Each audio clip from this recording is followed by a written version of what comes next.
కైరా అద్వాని అయితే అతి దారుణంగా సీన్స్ చూపించిండు. ఒకప్పుడు అర్జున్ రెడ్డి, ఒకప్పుడు యానిమల్ సినిమా, ఆ రెండు డిలీట్ చేసి ఈ సినిమాకి రండి, అసలుకి రొమాన్స్ అంటే ఎట్లుంటో చూపించిండు. మొన్నటిదాకా యాక్షన్ కింగ్ హీరో అని చూపించిండు, ఈరోజు రొమాన్స్లో కూడా నన్ను కొట్టే మొగోడు లేడు అని చెప్పి చూపించిండు. అసలుకి వేరే లెవెల్ అనిపించింది. ఇగో ఇంట్లో ఆడపిల్లలు ఎవరైనా ఉంటే సినిమాకి తీసుకురాకండి, మొగోళ్ళు ఉంటే వీళ్ళిద్దరే ఆదర్శంగా తీసుకొని రండి.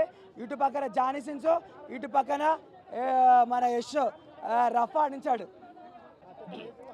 పైగా టాక్సిక్ మూవీ చూడడం జరిగింది అన్న. సినిమా కోసం మాట్లాడుకుంటే చాలా రోజులు, అంటే చాలా నెలల తర్వాత ఇలా చెప్పాల్సి వద్ద అనుకోలేదు.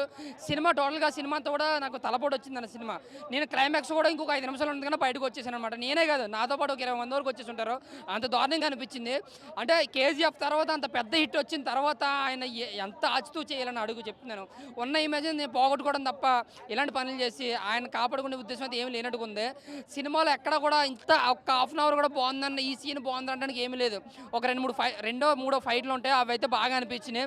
లేడీస్తో ఒక ఫైట్ ఉంటుంది రెస్టారెంట్లో, అదైతే నాకు చాలా బాగా అనిపించింది. ఇంకా మ్యూజిక్ విషయానికి వస్తే సినిమా అంతా కూడా మ్యూజిక్ బాగా కొట్టాడు.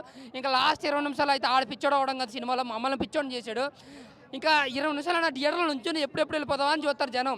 గీతామోహన్ గారు రాసుకున్న స్టోరీ కావచ్చు, లేదా స్క్రీన్ ప్లే కావచ్చు, అసలు సంబంధమే లేదు. అసలు రాసుకున్నట్టు కాదు, ఏదో అప్పటికప్పుడు అల్లుకున్నట్టు వెళ్ళిపోయింది.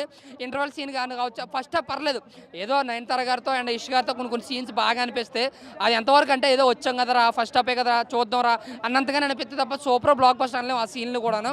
నా వరకు చూసుకుని 5 హీరోయిన్లు పెట్టారు. 5 హీరోయిన్లు సినిమా హైప్ కోసమే తప్ప ఎవరిని సరిగ్గా వాడుకోలేదు. కోత ఎక్కువసేపు కనిపించింది ఎవరైనా ఉన్నారంటే అది నయనతార, కైరా అద్వాని గారు మాత్రమే. సినిమా వరకు చూసుకుంటే ఫస్ట్ హాఫ్ ఏదో చూసామనిపిస్తుంది, కానీ ఫస్ట్ హాఫ్తో పోలితే సెకండ్ హాఫ్ ఇంకా దారుణం. ఎటు నుంచి ఎటు వెళ్ళిపోతుందో అసలు సీన్కి కంటెంట్ ఉండదు.